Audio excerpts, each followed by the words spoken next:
The organ swelled with soft chords as the cathedral doors opened, revealing Lena at the threshold, one trembling hand wrapped around her bouquet, the other lightly resting on the swell beneath her dress. 7 months along. Glowing, hopeful, terrified, she moved slowly down the aisle, counting steps, not guests. Her veil fluttered like a ghost in the candlelight. Around her, the congregation watched in silence. Rows of gilded chairs, designer heels, curious eyes. 1,000 flowers lined the pews. Orchids, lilies, white roses. She had picked every one. Jacob wasn't at the altar. She smiled anyway. Of course he was just late. That was Jacob, a perfectionist, probably adjusting the cuff of his Tom Ford suit or waiting for the lighting to hit just right. He liked moments to look like movies. He liked control, but minutes passed. And then 10 more. The priest whispered, then cleared his throat again.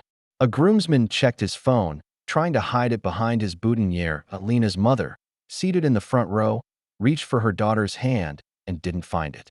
Lena was staring ahead, still, as if frozen mid-breath. She whispered to herself, "He's coming. He promised me this." Someone coughed. A bridesmaid sat down. A low murmur rippled through the room like wind across dry grass. "He was here earlier," someone whispered. "I saw him. I heard the jet started its engines." Is this some kind of stunt? If this story resonated with you, subscribe to the channel and spread the word, and tell us where you're watching from. The priest stepped forward gently. "Miss Halden, perhaps no," Lena said, voice barely audible. "He's just late." Her heart was pounding against her ribs like fists on a locked door. She imagined him walking in now, flustered, apologetic, with that crooked grin. He'd whisper something stupid like, "Miss me," and she'd forgive it. Oh, she always did, but no doors opened. No Jacob came. Time slowed. The candles burned lower.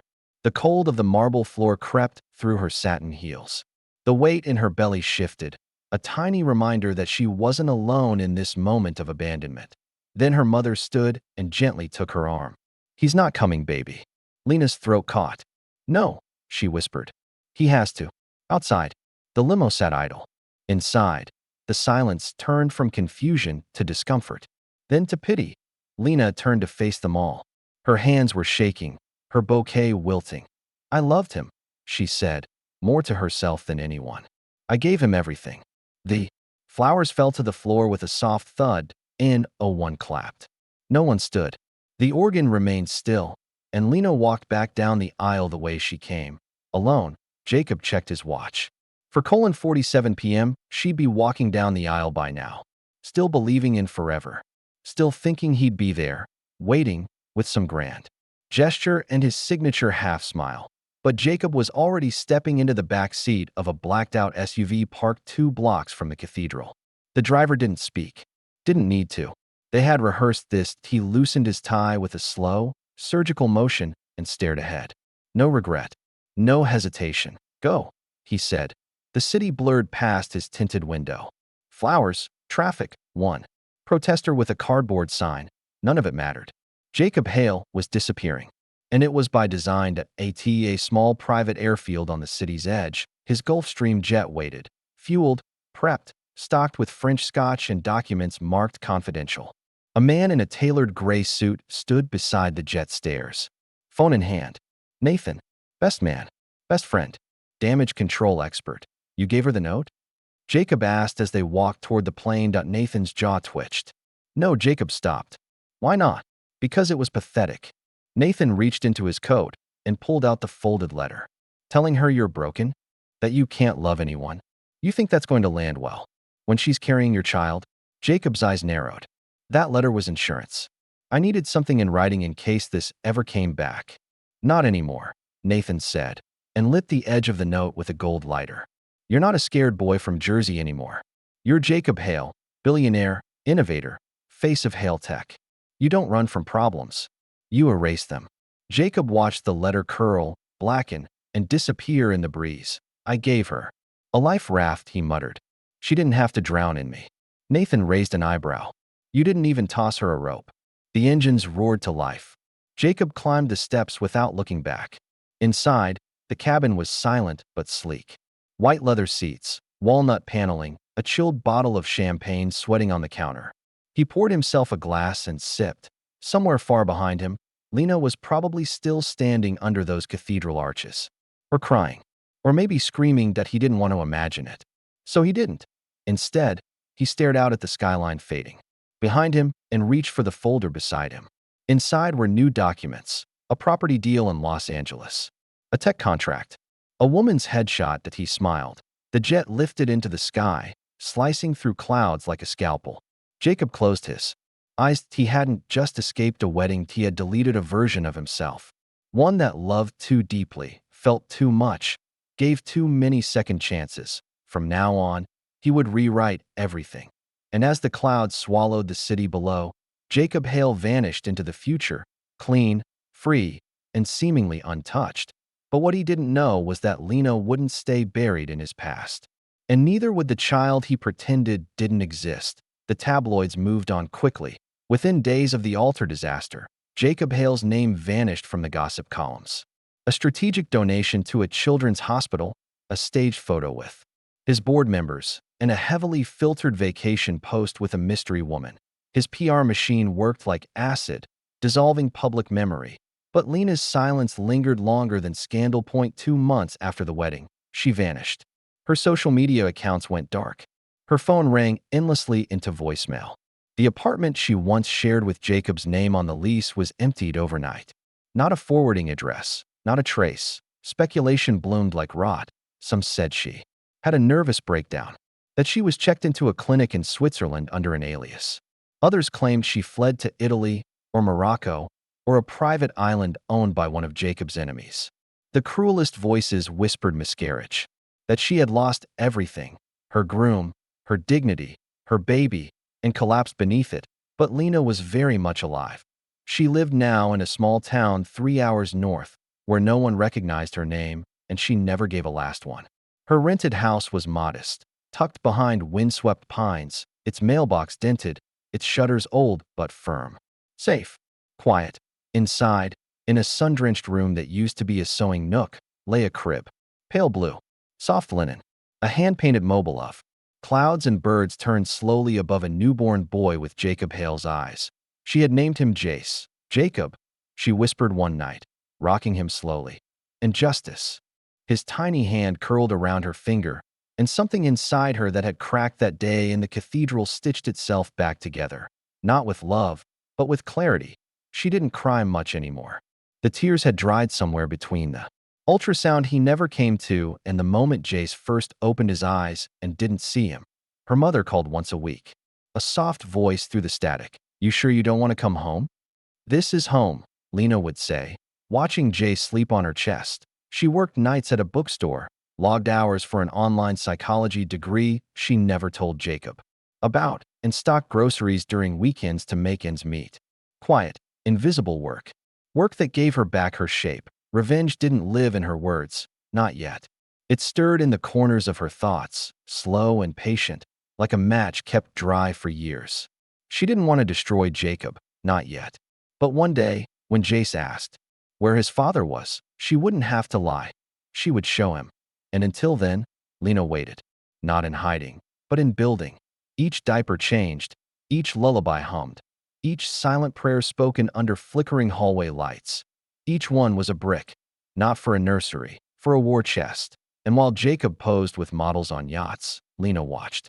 The sunrise alone, her sun curled against her heartbeat. He had erased her once. But this time, she would write the ending. The flashbulbs loved him.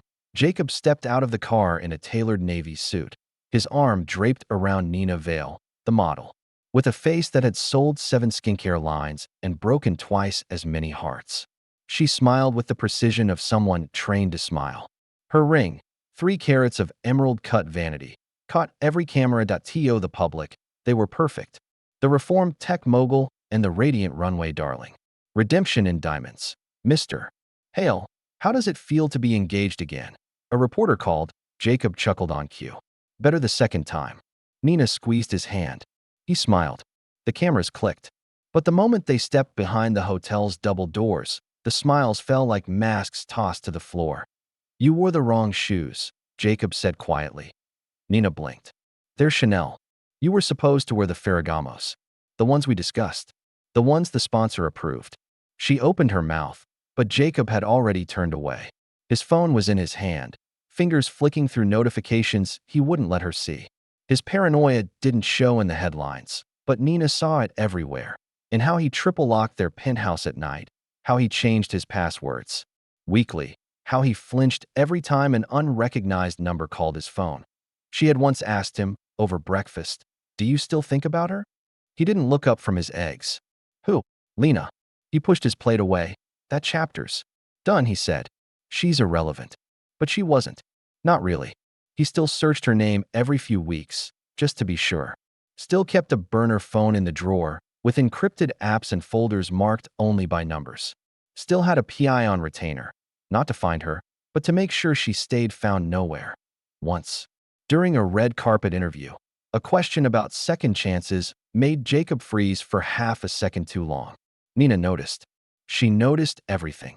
She had seen the way he clutched the curtains at night, staring into the street as if expecting her ghost to walk up in heels and fury. "She's not watching you," Nina had told him once, brushing lint from his blazer. But even she didn't believe it. There were moments, mid-argument, mid-drink, when Jacob's charm cracked and something colder seeped through. He'd whisper things like, "Women are loyal until you give them too much," or "No one really loves you. They just love what you can provide." Nina had grown up with wolves in designer clothes. She knew how to recognize a cage dressed like a penthouse. Still, she stayed. For now, not because she loved him, but because the spotlight was addictive, because she liked the illusion, and because part of her wanted to know, what was Jacob Hale so afraid of? Whatever it wasn't buried that IT was coming. And one night, as Jacob lay wide awake beside her, staring at the ceiling with sweat on his temples, Nina whispered, "You think she's out there, don't you?" Jacob didn't answer, because he did. That IT arrived in a plain manila envelope, no return address. No stamp, just the name Mara Jensen scrawled in rushed, slanted pen across the front. The receptionist at the Observer handed it over with a shrug. Guy in a hoodie dropped it, said it was for your eyes only. Looked nervous. Mara Jensen, senior investigative journalist, had seen her share of leaks, tax returns, corporate memos, confidential affidavits. But when she opened the envelope and unfolded the contents, she paused. Photos. 5 of them. Glossy, sharp, and time-stamped. The first showed a newborn, wrapped in a white and blue blanket, eyes still puffy, fist in mouth. The second, a hospital corridor. In the background, unmistakably, was Jacob Hale, mask pulled under his chin, hat low, standing beside a sonogram screen. The third was a screenshot of an unsent email draft titled "For Lena," opened on Jacob's laptop. The fourth, a document, DNA test authorization. His name, her name, baby Jace Hale. Never submitted. The last photo froze her breath. A selfie. Lena, holding the child, at least 2 years old now. Her eyes stared directly into the lens. No smile, no makeup, no caption, but the intent behind the image was clear. See him. See what he left. Mara read the short note paperclipped to the back. The story isn't over. It was buried. Find it. A friend. She leaned back in her chair, heart ticking faster. Jacob Hale was untouchable, or so people thought. Since his engagement to Nina Vale, his public persona had been polished to a gleam. But these weren't mistakes. They were secrets. She reached for her recorder. Clicked it on. File, Jacob Hale. Possible paternity suppression. Possible medical fraud. Possible reputational manipulation via media control and intimidation. She stared at the photo of the paternity form. Who would sit in a hospital and authorize a DNA test and never submit it? She didn't need to guess why if this baby was his, and if he abandoned them. Jacob Hale wasn't just a cold ex. He was a man willing to erase blood, willing to lie to the world with a perfect smile while his child grew up in silence. She started drafting the pitch. Something subtle, for now. Background story. Questions. Timelines. She copied the files to her encrypted drive and slid the originals back into the envelope. Just as she was locking the cabinet, her phone buzzed. Unknown number. She ignored it. It rang again. Same number. She stared. Picked it up.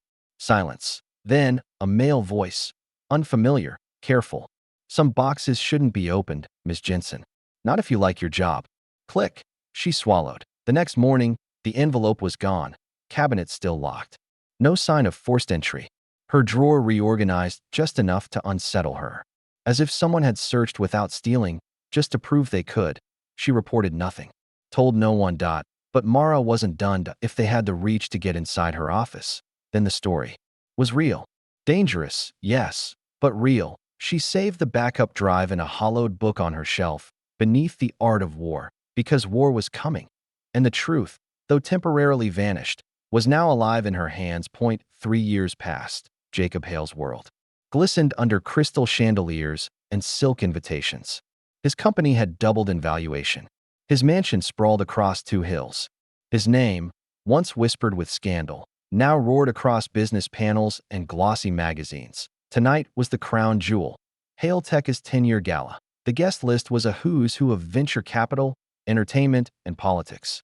The rooftop ballroom shimmered with designer gowns, champagne towers, and LED-lit ice sculptures shaped like his logo. A string quartet played somewhere in the background. Cameras flashed like lightning.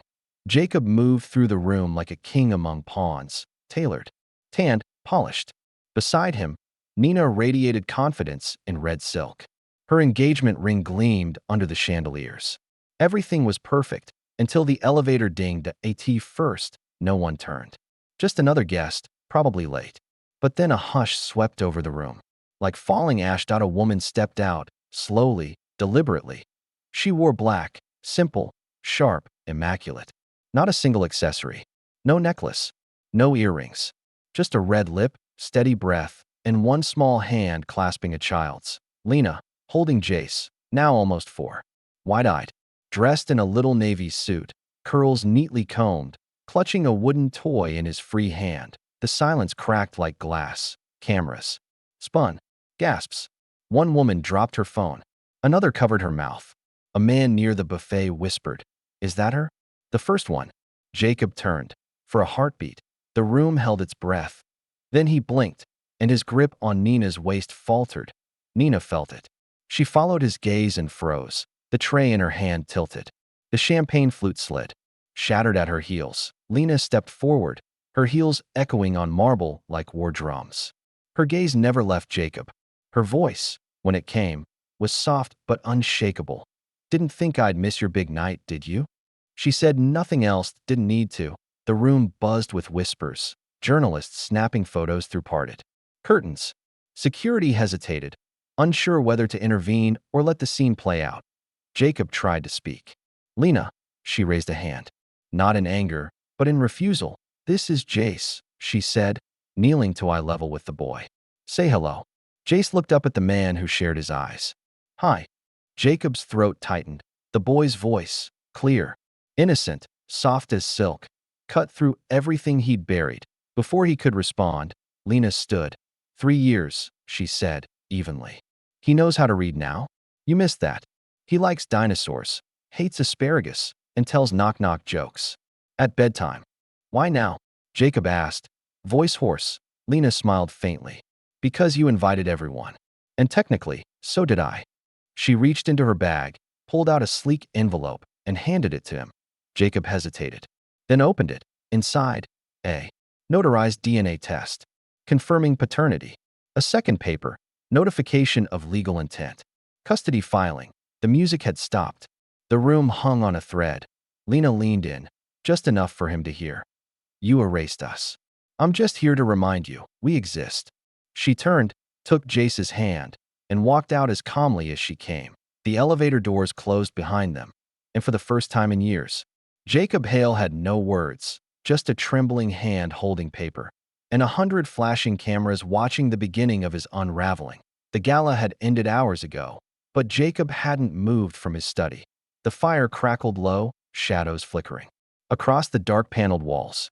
His tie was gone, the top buttons of his shirt undone. A glass of whiskey sat untouched on the table beside him. He kept staring at the envelope Lena had given him, still open, still screaming. Footsteps approached, heels, deliberate, sharp. Lena stepped into the room without knocking. No one stopped her. The staff knew better now. "You owe me 5 minutes," she said. Jacob didn't look up. "You humiliated me." "No," Lena replied, stepping closer. I reminded you. He rose slowly, tension riding up his spine like a snake coiling for attack. You have no right. He's your son, Jacob. I don't believe you. Lena didn't flinch. She pulled a thin folder from her coat and placed it gently on the table between them. Her hand lingered there for a second. I didn't come to beg. I came to deliver facts. He opened the folder. Inside, the certified DNA report. A series of time-stamped emails from Jacob's old assistant confirming hospital visits. A photo, Jacob standing beside the sonogram, distracted by his phone, but clearly present.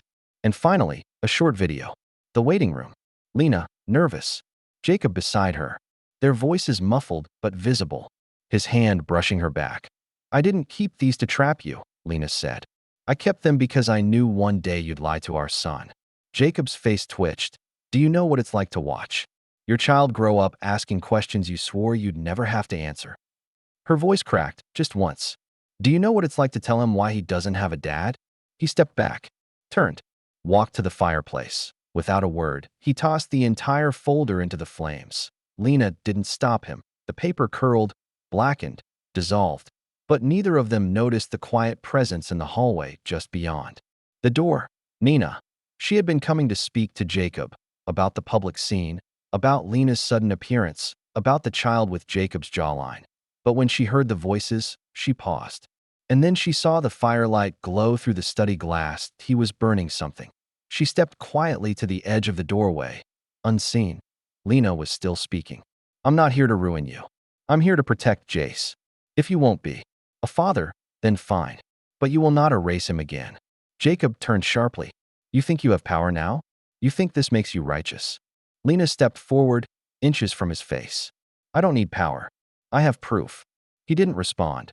She walked out. As her footsteps faded, Nina stepped into view. Jacob froze when he saw her. Color drained from his face. His mouth opened, but nothing came out. How much did you hear? He asked. Enough, Nina said. Her voice low.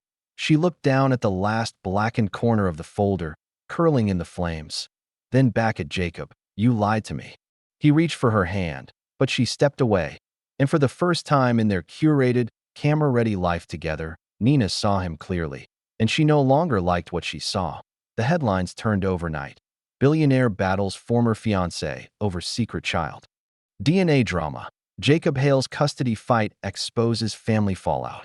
Jacob Hale hadn't expected it to escalate this quickly. He had filed the suit quietly, through a third-party firm in a different state. No press release, no leaks.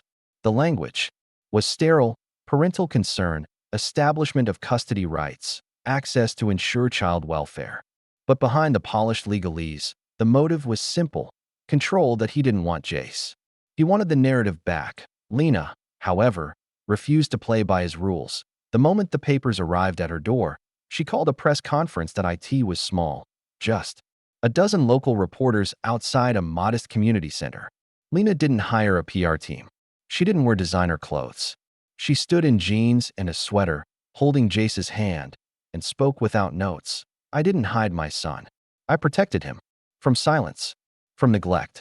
From the weight of someone else's ego. Jacob Hale has never held him, fed him, or asked to meet him. This isn't about love. This is about optics. Her words hit harder than any press agent could have spun up. EY morning. Hashtags trended. Hashtag let Lena be. Hashtag Jace deserves better. Hashtag Hale truth. Public sympathy poured in. Mothers. Activists. Former employees of Jacob's company. Even minor celebrities reposted the video. Within 24 hours, the custody suit had become a full-blown cultural conversation. Jacob watched it all unfold from his penthouse.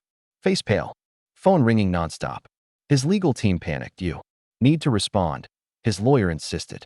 Your silence looks like guilt. He turned to Nina, but her side of the bed was empty. She had left the night before, quietly, without a note. The walk-in closet was half bare. Her ring, glittering, cold, left on the marble countertop that he walked through the apartment in silence. Room by room, as if he'd been robbed. But this wasn't theft. It was consequence to in a single week. The man who once controlled headlines was reduced to a headline himself. Behind the scenes, Lena's lawyer filed a motion to make the DNA test public record. With it came emails from Jacob's assistant, confirming he knew about the pregnancy, the hospital visits, the test. Documents he had tried to burn now danced in inboxes across the court. Jacob called his attorney. "We're changing the angle," he said. "Mutual custody. Reconciliation.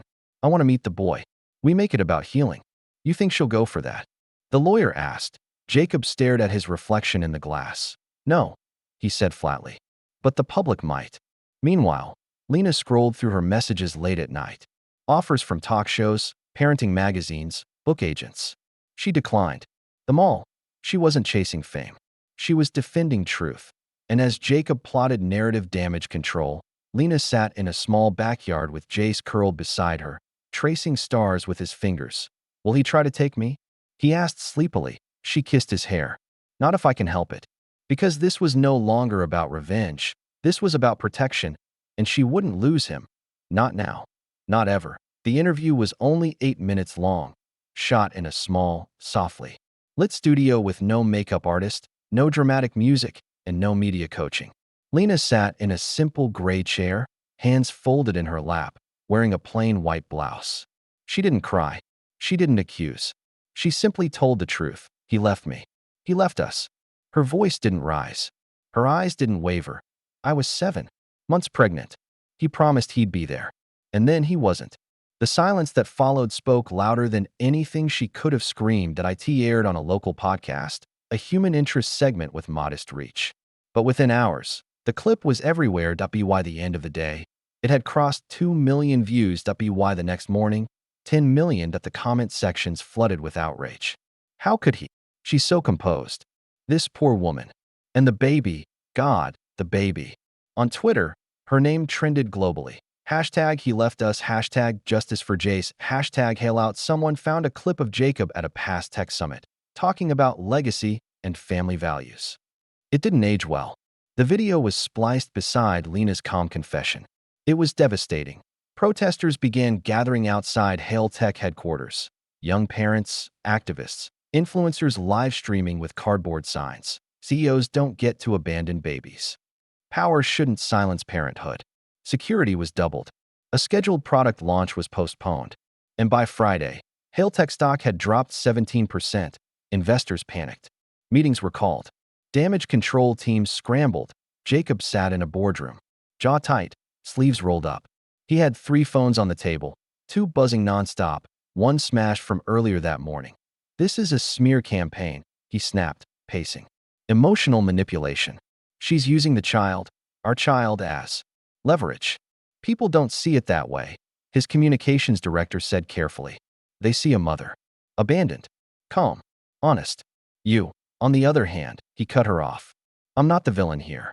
But even as he said it, the words felt thin. Hollow. Nina had stopped returning calls. Business partners pulled out of appearances.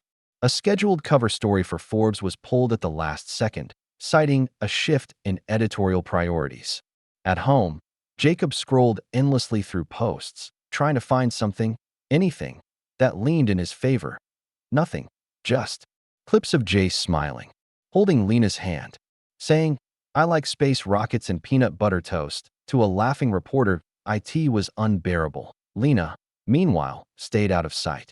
She declined follow-ups, ignored interviews, let the story breathe without her, because the truth didn't need to be defended anymore. That IT was walking on its own. One evening, as the sunset bled through her living room window, she sat on the floor beside Jace, helping him line up tiny plastic astronauts. "Why are people taking pictures of us?" he asked suddenly. She looked at him. "Because they finally saw us," she said. "And they believe us." He nodded once, then picked up a moon rover. And in that moment, Lena realized the world had changed, not just around them, but for them. Jacob's empire wasn't just cracking. IT was beginning to collapse. IT started with an anonymous upload, a compressed file posted to a whistleblower forum, titled simply /hail_skeleton/. No fanfare, no watermark, just a folder packed with damning documents. Within minutes, it was viral. At first, no one could believe it. Medical files, email threads, timestamped audio notes, all tracing back to Jacob Hale, and worse, to the man who once stood beside him at the altar. Nathan Cole, His best man and longtime COO of Hale Tech. One file stood out, a falsified psychiatric report, dated 2 weeks after Lena was left at the altar. It described her as emotionally erratic, unstable during pregnancy, and prone to delusional thinking. The document had never been submitted to any medical board, but it was clearly used internally, sent from Jacob's private inbox to a PR team and legal counsel. Its purpose was clear: discredit her. Another email thread was even darker, from Jacob to Nathan, timestamped the morning of the wedding. Subject: contingency plan.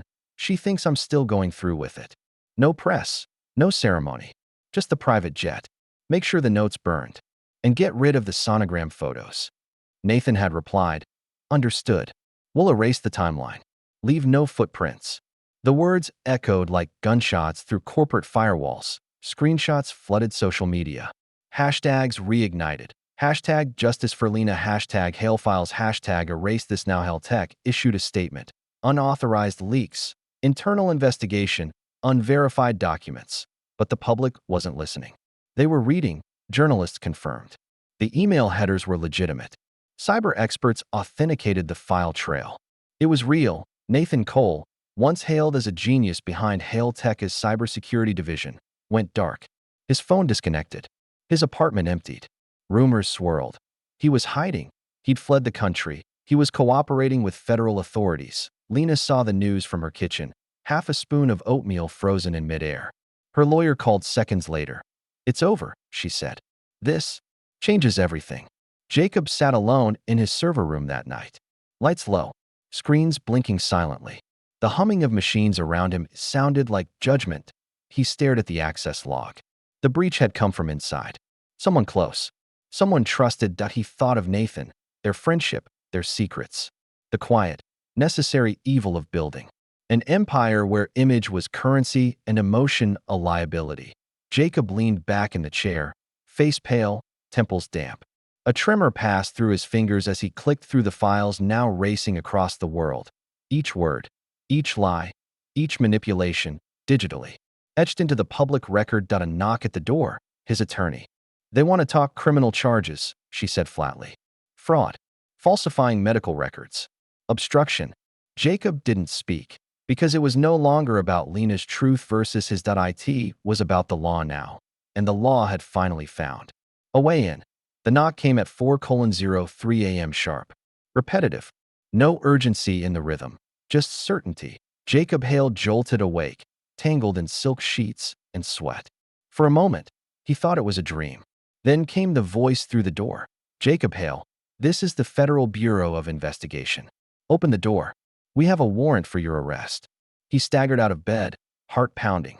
The hallway lights blinked on with a motion sensor. Nina's side of the bed was still empty. She hadn't come back. He was alone. By the time he reached the front door, a dozen agents stood outside in black windbreakers, faces hard and unreadable. A single camera crew had beaten them there. Someone had tipped them off. The flash hit him before the cuffs did. Jacob Hale, said the lead agent, voice clear and calm. You are under arrest for criminal fraud, defamation, falsifying medical documents, child abandonment under state statute, and obstruction of justice. The cuffs were cold, tighter than he expected. They didn't let him change. He was barefoot, shirt wrinkled, jaw unshaved. The cameras caught everything. The world would wake to his unraveling. By 6 a.m., the footage had aired on 3 networks. By 6:15, it was clipped and reshared across every platform. No filters, no spin. Just Jacob Hale, the untouchable billionaire, stumbling in cuffs past the elevator of his luxury building. But it was the moment outside that sealed it. As he was led to the waiting SUV, a giant LED billboard flashed directly. Across the street, a mother and child, Lena, head high, hand resting on Jace's shoulder. Both gazing forward, not smiling, but steady. Above them, white letters burned against black. Truth always finds a way. Jacob stared up at it, blinking in disbelief that he knew the building. He owned the company that leased the space. But the contract had expired 2 weeks ago. He'd forgotten to renew it. Now it belonged to her. Inside the SUV, Jacob said nothing. His lawyer wasn't answering. His hands stayed cuffed behind his back as the city passed in silence outside the tinted glass. He didn't ask for water. He didn't ask for a call. He just stared at his reflection in the window. Hair wild, eyes sunken, jaw trembling slightly. He looked like a man on the edge of vanishing. Back at Lena's home, Jace was still asleep. She hadn't woken him yet. The sun filtered through the curtains. The morning news played low on the TV. She didn't smile when she saw the footage. She simply nodded. It wasn't Joy. It was relief. Because justice wasn't always loud. Sometimes it walked quietly in the dark. Sometimes it knocked before dawn. The courtroom was quiet, almost reverent. The place once built for argument now stood still, holding the final moment of a years-long battle. Lena sat on one side, posture upright, dressed in navy blue. Calm, composed, hardened, but not cold. Jacob sat across from her, flanked by two lawyers, face drawn and pale. No longer the man who once held press conferences under spotlights. No cufflinks, no entourage, just the sound of his own unraveling. Jace, seated beside Lena, swung his feet lightly beneath the bench. A small dinosaur clutched in his lap. He didn't understand every detail, but he understood enough that his mother was fighting for him and winning. The judge adjusted his glasses and looked over the file one final time. Given the evidence submitted, the psychological assessments, and the absence of any counterclaim from Mr. Hale, this court awards full and permanent custody of Jace Emerson Hale to Ms. Lena Halden. There was no applause, just breath. Ms. Halden, the judge continued, before we conclude, do you wish to formally request a change to your son's last name? The courtroom held its breath again. Lena looked at Jace. He looked back at her. She reached for his hand, then turned to the bench. No, Your Honor, she said. He carries it now, not as pride, but as proof. He'll decide for himself when he's old enough. Until then, it stays. The judge nodded once, eyes warm behind the gavel. Case closed. Outside the courthouse, cameras flashed like stars. Reporters shouted questions from behind barricades, and supporters cheered her name. But Lena didn't pause for them. She held Jace's hand tightly as they stepped onto the sidewalk. The wind caught her hair. She tucked it behind her ear.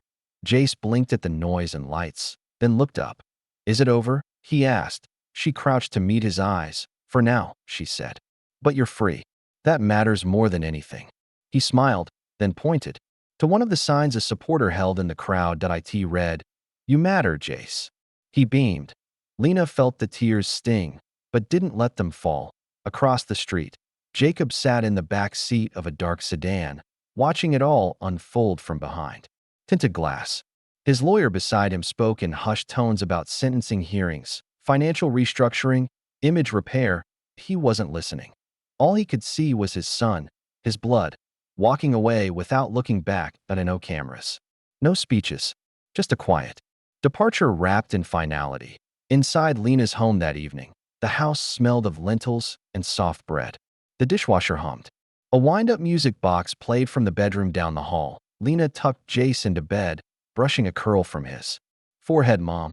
Yes. Can I keep the name forever? She paused. You can do whatever you want, she said. But if you keep it, make it mean something good. Jace nodded, eyes fluttering shut. Lena stood there a moment longer, watching him sleep. Outside, the world moved on. Inside, healing had begun, and though justice had come late, it had come, quiet, steady, like a name that no longer had to hide.